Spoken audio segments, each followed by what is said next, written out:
All right, let's get to our first guest that we've had on the AC and JB show. Aaron Plessinger had an awesome season so far. Let's catch up with him. Joining us on the show, our first guest. We had to make it a good one, and it is a great one. AP7, what's up?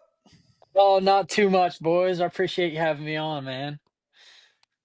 Yeah, Yeah, it's great. thank you for taking the time. Thanks for joining us. Let's jump right into it. Is it Mount Morris or is it High Point, AP? Which one is it? Uh, I always called it High Point.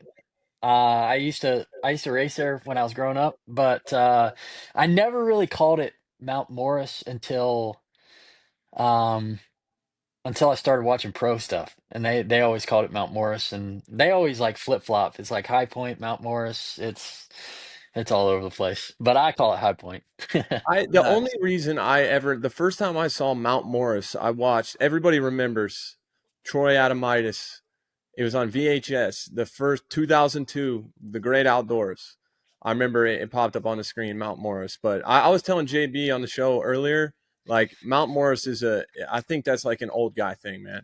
I think us young Yeah. guys is the high point deal. Um, AP, dude, we have been JB and I just were talking about it for about 15 minutes, but we have been we did not see what you've been doing on the racetrack lately. Neither of us, we know you're good, but we didn't know you were that good, brother. Like, what the heck is going on, dude? Like, since obviously well publicized, bad start to the season, but then Daytona comes around and it's just been a steady uphill climb ever since. And it looks like you're out there to win. It looks like you believe you can win. Like, what's going on, dude? Give us the lowdown. Yeah. So, I mean, I haven't really changed much of what I'm doing. It's just, I think a lot of it comes with, this is realistically my first season without getting hurt in, I think 4 years. The last one was 2021, and I was pretty, you know, decent there. I had a few good races, a few bad races, but this year I just I feel different. My body feels really, really good, especially coming into outdoors. And like, dude, the team sent me my stuff from Ironman last year, outdoor setting, and I literally haven't changed maybe two or three clicks every now and then, like to just adjust to the track. But man, at the end of last season, they got the bike so good to where I love it, and I don't know. I just feel like I'm gelling. I just feel like I'm gelling with the bike, my body, with the tracks, and I think it's what is it, my fourth year on the KTM now. So I'm just starting to figure this orange machine out, man. It's feeling really, really good underneath me, and I think it's just getting better. Take us inside the helmet. So let's go back to Thunder Valley.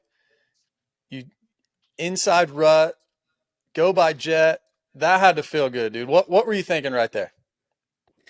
I literally, the corner after I passed him, because that did feel good. That felt awesome. Especially I had the sickest line going up that hill. I felt like I think it was Eli a couple years ago went around Baggett maybe, or Baggett went around somebody. It was either one of those, but I felt like him or one of those guys going around the top of the corner by the Thunder Valley sign. And when I came down into that corner, I knew I was gonna have the inside line, but that inside line was getting so like chopped out with acceleration bumps, so I didn't know if I was gonna be able to pull him up the hill. So I knew I had to hit it fast. And man, I came out of that corner and I was ripping, and I knew I had a little gap, so I moved over to the left. And then literally in the next corner, I said, "All right, run and hide," because I know he was gonna be on me like freaking white on rice, and I knew I had to do something, but it was honestly too late. He figured out a couple of my lines and just followed me, and he was on me like within the next couple corners. But he's unreal like that. He can pick up stuff on the fly like it's nothing. So it was a good learning experience. So I got to follow him around and really pick up on a couple things that he was doing that I wasn't, and it kind of helped me out. And AP, I was there. I was there with you my last pro motocross season, 2023, where we had this 19-year-old kid hop on a 450 and win 22 motos, kicked all our asses, right? And I think it's so easy when someone comes in as obviously as gifted, they always say generational as Jett.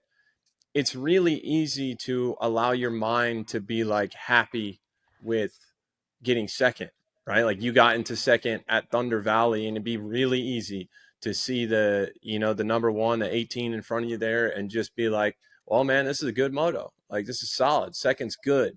But I want to know, like, what is your mindset? Like how has that kind of slowly evolved over time to where now you can get into that position and you're like, I want to go to the front. Like I want to beat this guy. Like is it kind of taking some time to get there? Is it just like a natural thing that's come just with confidence? Yeah, I mean, it's definitely changed because you hit the nail on the head. In 23, I would get into, second or third place and I'd be like, all right, that's cool. Like this is great right here. And at the podium, I'd be freaking celebrating like I got first. And and yeah, I think it has changed because I was telling one of my buddies the other night um, that I was mad that I let Jet catch me in that first moto. I tightened up and I didn't have really good lines, and I was just like, man, I wish I would have won that moto. And my buddy was like, look how you're talking right now. Like you you didn't want Jet to catch you. And I was like, that is a pretty good feeling. Like I can pass him, and like even though he stalled it this weekend, I had what 6 seconds or 5 seconds on him at one point in time, and that feels good to hold that for a little bit. And I do that over and over again. At some point it's gonna stick because you know Jet's gonna be pushing me. I'm gonna be pushing myself. I'm gonna hit these lines. I mean, you got to be really next to perfect when you're racing that guy. So I'm gonna learn a lot this summer, I think, and it's only a matter of time before I can get on a heater and beat these guys. All right, AP, we got to get to it. We know the bike's working great. You're riding great, but we know what it is, dude. It's the twin walls, man. Me and AC have this thing. He's a fat bar guy. I'm a crossbar twin wall guy, old school. It's the twin walls, dude. I have been. Well, I wanted to run them on Star when Malcolm came on the team. He got to run them. And I was so jealous. I was so mad for a little bit, and then it kind of like, slipped my mind, whatever. And then when I got on KTM, I was like, dude, Jeffrey runs these things, so maybe I can run them. And it got shut down over and over again. And I think last year I told Jade to try to just put them on my bike and see what they say. And I think he got in trouble for it. Dude, I just pushed for him and pushed for him, and I finally I told Carlos, I was like, hey, what are the chances? I think it was after a race that I did really good, and I was like, hey, what are the chances that I can get some twin walls? And we made some calls or whatever, and it wasn't really going anywhere. And then the next day I show up to ride, and the twin walls are on. And I sent him a picture and I was like, dude, this is the best the number seven machine has looked ever. And yeah, dude, I'm gelling with him. I'm I I'm love it. I'm pumped. And people like they kind of over analyze the situation because they think like, what'd you switch for? Like, how'd they feel? How'd they do this? How'd they do that? I'm like, dude, I just love a crossbar. I don't it's not the feeling, it's not this, that. It's just I love that crossbar going over the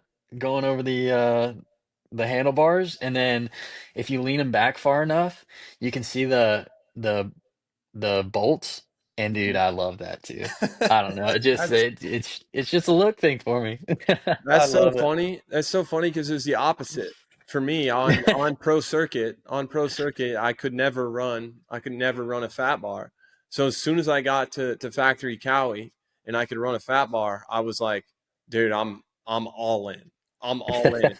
Maybe it's just a classic case of like grass is greener on the other side. But JB, you know it, man. I'm a fat bar guy, dude. The twin walls for me too rigid. It's too rigid. I need that flex. Hey, like AP said, we don't care about the flex. We don't care about anything. It's the look. It's the look. It's the look. AP, You gotta look the part. I do gotta ask you. I do. So there's been Justin and I were talking about it, but there's been a little bit of media, I guess, drama over the question that you got asked at Thunder Valley, and I apologize if you've already been asked about this. I'm sure you have, but there's a lot of people debating whether it's like an appropriate question or not. And I don't want you to speak on the actual answer or the question itself, but how do you feel about the press conferences and the questions we get in general? Are you okay with like kind of a more controversial question like that, or you think there's a time and place for that and it's not there? Like, do you have an opinion about that stuff? Honestly, like I don't know. I feel like a lot of stuff is kept secret in this sport that I have no idea why it's kept secret. It's just been like an unwritten rule that Yeah, everything, like whether it be injuries or guys switching teams or this or that or money, it's like everything's like a like top secret. But in our sport, it's like everything's the worst kept secret ever ever. because everybody already knows the answer to pretty much everything. They're just trying to get somebody to say it out loud. So like the one with Hopper, I don't think, I didn't think anything of it. And the way I answered it, I thought it was, fine. And when I got back to the truck, they were like, yeah, like it's whatever. Like you answered that fine. Like no, like nobody knows anyways. Like I told Mathis because he texted me. He was like, dude, did you get in trouble? And I was like, no, not yet. I was what I do? And he was just like the question, man. And I was like, I I would I don't know. I think a lot of people would be surprised at how much I don't know, at how much I don't hear. I kind of keep my nose out of that stuff. I don't ask around, and I'm not into it like that. So, you know, whether it happens, it happens. If it don't, it don't. It doesn't really like bother me at all. Good Yeah, answer. well said. Last thing for me, AP, you were up in my neck of the woods, NASCAR country, not long ago. Sat down with Dale Jr. Had to be a cool experience, huh? Talk about that. Yeah, dude. I mean, the whole weekend it was our the whole I guess Monday, Tuesday was awesome. I actually went up there and I stayed with my buddy Noah Gregson, and yeah, it was awesome. Like Monday we took the day and went around and he showed me the shops, which I thought was insane that they're just right there in Mooresville. Yeah. And it's crazy. You can just go from shop to shop. Like I'd be one of those super fans that just drove there every day, freaking just waited on the guys to come out. But no, Tuesday, man, it was so surreal when I got on with Dale Jr. and that interaction with us, like I didn't meet him off camera.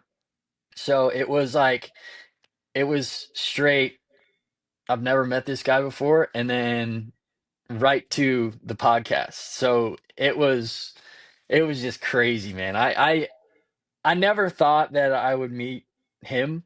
I I don't know why. Like in in my like professional athlete scale, he's like the pinnacle of racing.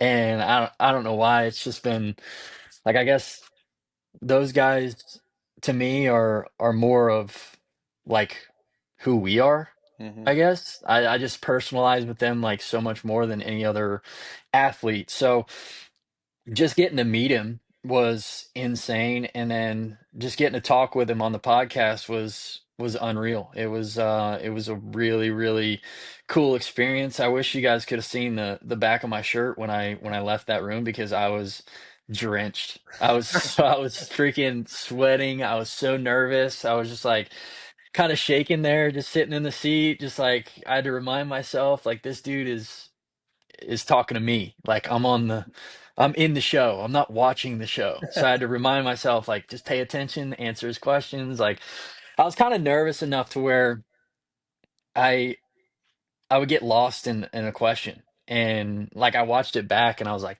dang, like I shouldn't have said this, or I should have went back and answered that question. But like everybody said that it was really, really good and I got really, really positive feedback from it. So I was stoked. I was just Man, when I tell you I was nervous, it was like meeting a real life superhero. I was like a little kid in a candy store when I walked in there. It was crazy.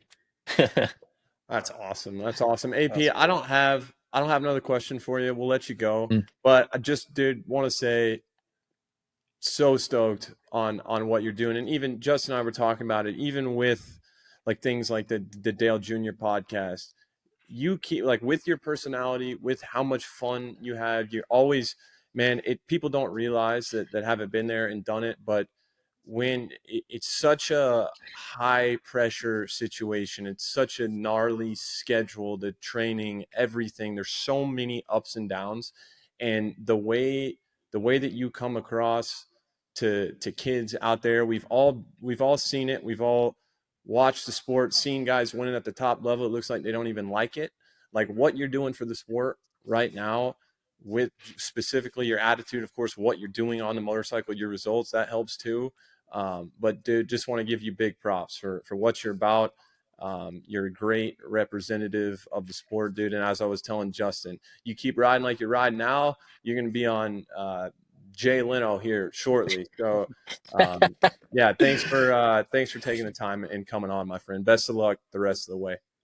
Yeah, thank you. Thank you boys for having me on. Yeah, that really means a lot, Adam. Thank you. I really appreciate that. And yeah, man, we'll try to go we'll have off weekends so we'll get to rest a little bit, but we'll try and go get this thing done at Southwick. I really like that track. So I'm looking forward to riding good the rest of this year, and yeah, hopefully we can do this again, boys. I really, really appreciate you having me on. You're the Awesome. man. Thanks, AP. Appreciate it, man. Enjoy the Sweet. weekend off.